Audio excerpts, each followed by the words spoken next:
Ultra. Goes huge for Ultra, and they get their first home series victory.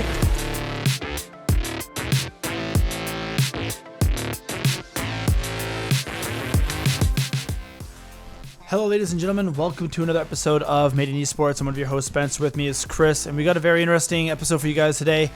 Of course, if you are a Toronto Ultra fan, as Chris and I are, you'd be pretty happy with the way that the games went this weekend. I think that both games were very winnable, and had I had to predict, I would have said, again, knowing the hook change, that Toronto Ultra would go in there and win both of those games.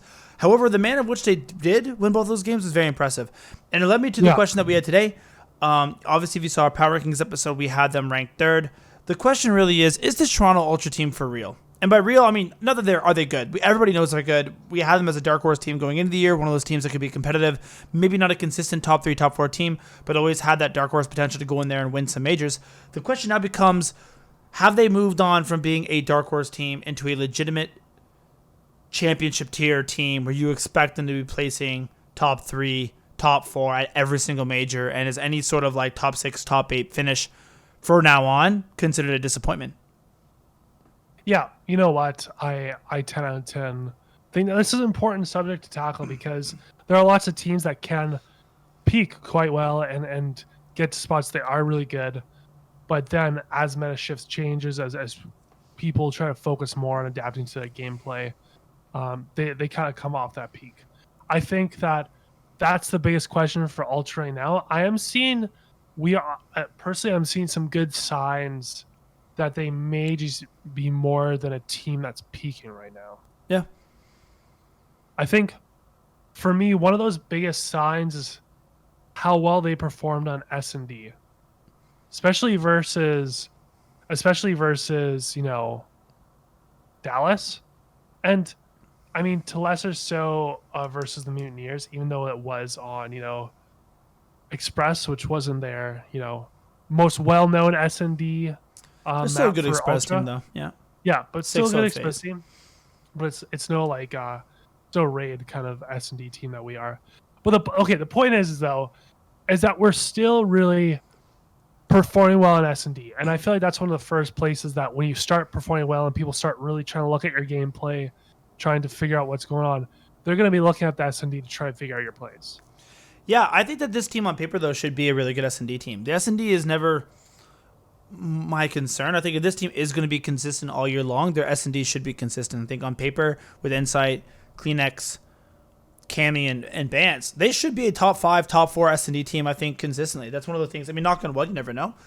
Yeah. Obviously, as teams strategize more against you, that's more likely to be picked apart. But I don't expect this team and their S&D prowess to really fall off. I think on paper they're really set. I think Insight's again shown what he can do in S&D, and I don't think he's going to slow down. Cammy, from last year, give him a sniper, don't give him a sniper. It doesn't really matter. This guy's got S&D blood in his veins. Obviously, what Kleenex is capable of, and Ben Bance is no fucking slouch in that department either. The bigger question, I think, for me comes to their respawns. Their control was super, super shaky earlier in this year, and it seems like they've really figured out the raid control side of things. Yeah, sorry. And I know that everyone's like, well, don't want to play raid. I think their garrison, if I remember correctly, it's also super elite. So it seems like at the very least they have those two control maps in their back pocket. The question starts to become if teams sort of start to figure out their raid defensive strategies. Is this a team that can sort of add more control maps into the map pool? That concerns me a little bit. Their slow starts is a little bit concerning. We've seen this time and time again where they've started off slow and then had to clutch up and claw their way back into a map or into a series, right? The major, they almost consistently dropped the first map in that major run and then sort of bounce back into a series. These last 2 games, they've started out really, really slowly in that first map. And then again, Dallas, for instance, they were down 100 points almost, if not 100 points, and had to sort of clutch up and make that comeback. And obviously that's a sign of a really good team. You could take, I guess, as a positive or a negative. On one hand, you are starting slow. On the other hand, you are also clutching up and winning those maps or series.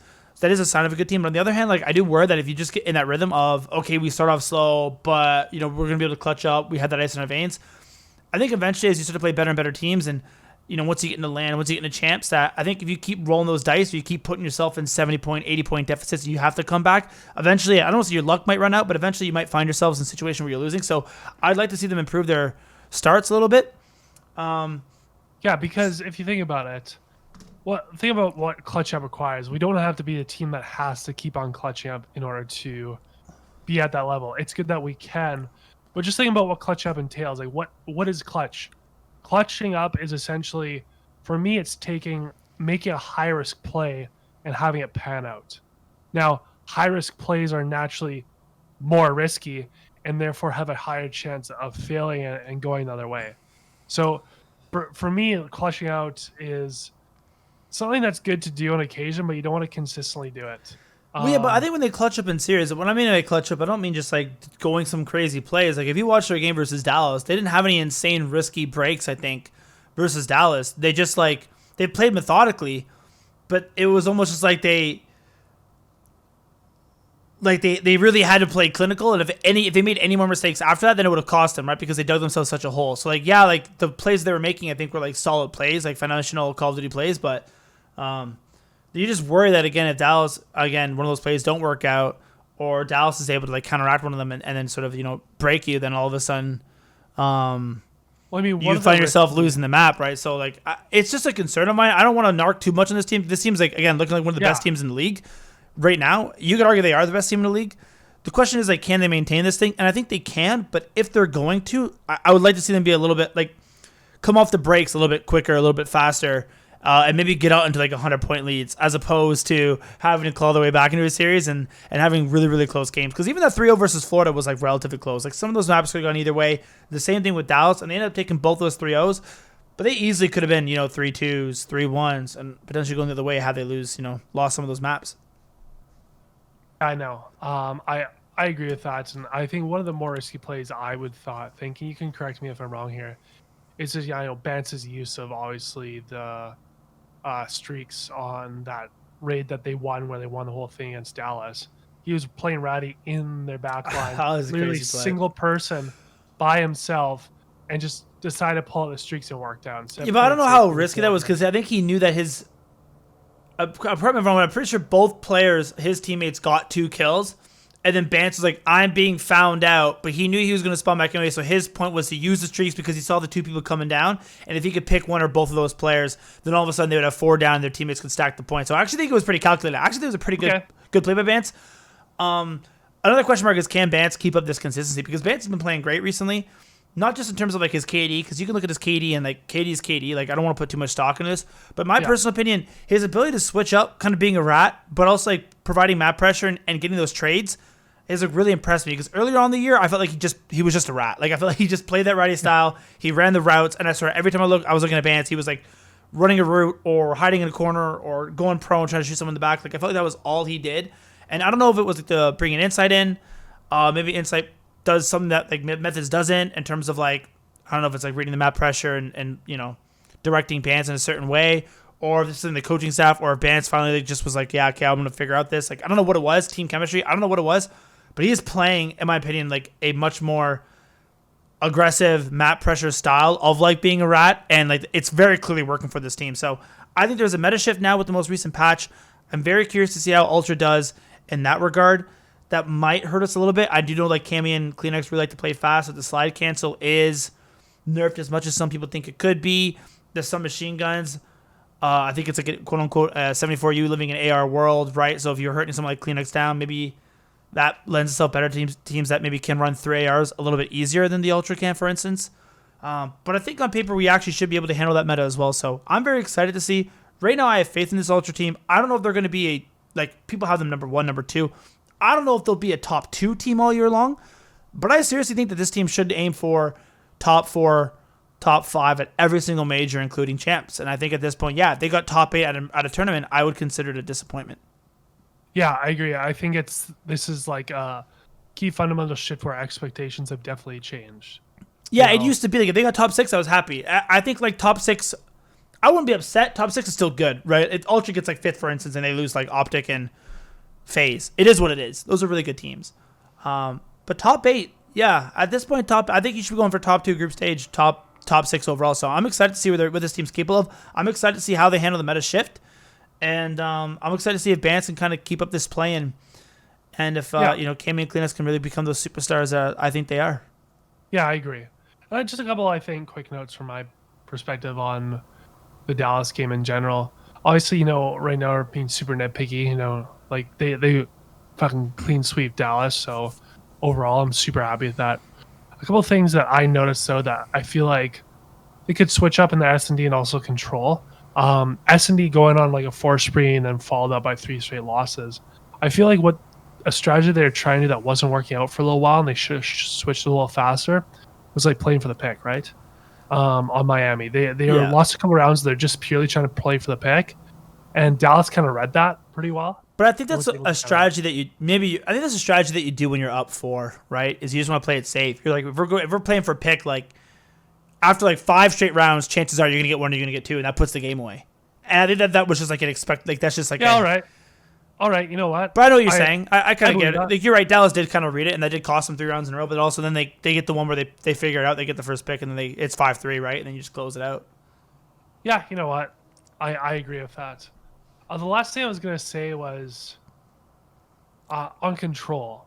It seems like when they go for, let's say, a point or a strategy and it doesn't work out, things fall apart a little bit.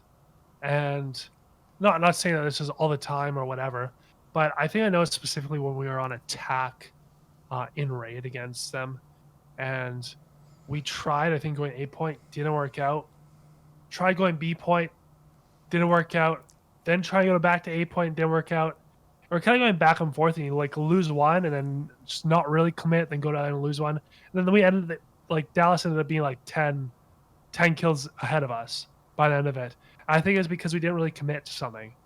Maybe, but I mean, if you're going A, you're committing to an A push, and Dallas stops. Like that's the problem, right? Is like control is such a lives heavy thing that if you go for A, Dallas shuts you down.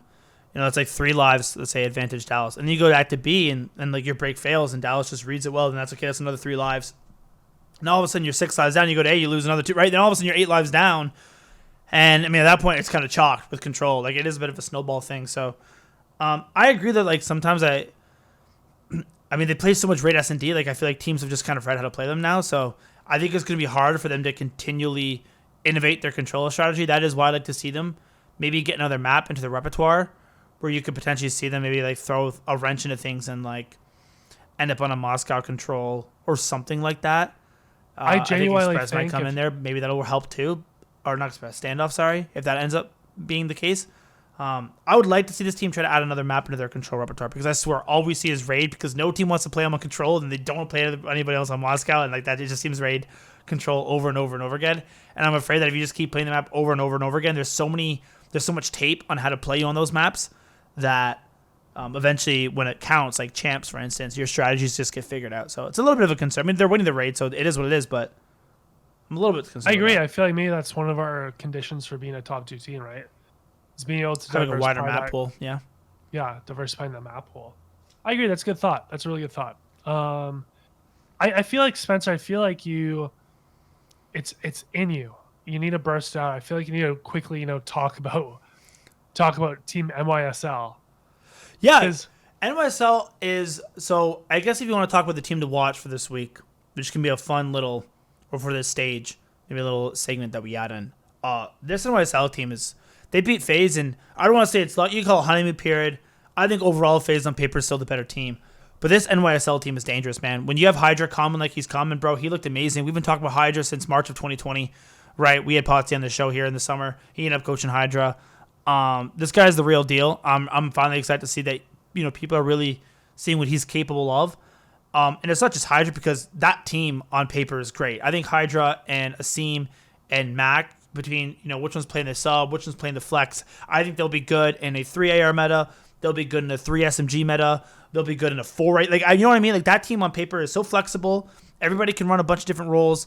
They can play at pace. They can slow things down. They obviously have Clayster on the back end, who I think plays at a great pace in this game for an AR, who obviously brings the leadership and the intangibles, can keep people on track. Asim brings the vibe. I think it's a well-constructed team. I think the roles make sense. I think the skill ceiling is extremely high. That is my team to watch. If any team is going to come out of that group, I think, and surprise people and win, like let's say other than FaZe and Ultra, because they're the two teams that have won tournaments already. If I'm adding a third team to that mix, I seriously think at this point, I don't think it's Optic. I don't think it's Dallas. I think it's going to be New York. I think they are a legitimate championship team to watch for this stage, and I'm really excited to see how things play out. Yeah. The only thing they lack right now is the validation, the win validation. Yeah. Like it's there. It's on the teeter-totter, right? They get one big win on Dallas, one big win on FaZe. Or they did get a win on FaZe, but like I feel like a little more validation in terms of getting the dubs. And that pool's they're right in the mix. Yeah, like I think New York, they just beat FaZe. I think they could easily win that pool now. They go on there to beat Optic, and all of a sudden they should have, there's a lot of good teams in that pool, but I expect them to beat every other team in that pool other than maybe Optic. So we'll see. Listen, we'll see, but I'm excited to see what this New York team is capable of, especially when it comes to the major. And, is it a honeymoon period? Will they slow down? Will the new meta affect them? These are all things that we don't have the answers to right now, but I think they can do it. So I'm excited. I want them to revert slide canceling. Well, they kind of did. So we'll see. Well, that's what I'm saying. Like people say it's nerfed. Some say it's just as the same as it was before. Others say it's completely gone. Like I think we'll actually see once more pro teams get some more time to play around with it, and because I know they reverted some of the changes, but not all of them. So we'll see what happens. Plus the Far got a buff. Like I'm really interested to see what this next set of games look like next week. Once I think the pros play on that patch, so we'll learn more then. Cool, awesome. Well, hey guys, if you like what you're listening to, please give us a like and subscribe. It really helps push our content out to other people just like you, and tell us like in the comments. Do you genuinely think Toronto is like a top 2 or 1 team? Do you think NYSL is going to be up there too, or do you think we're out of our minds? Yeah, and who's your team to watch? If it's not Toronto, if it's not FaZe, if it's not New York, who's it going to be? Do you think this new Dallas roster is going to work out? Is it Optic's time to shine? Is Minnesota going to bounce back? Let us know your thoughts down below. As always, like, subscribe. Thank you for watching, and enjoy.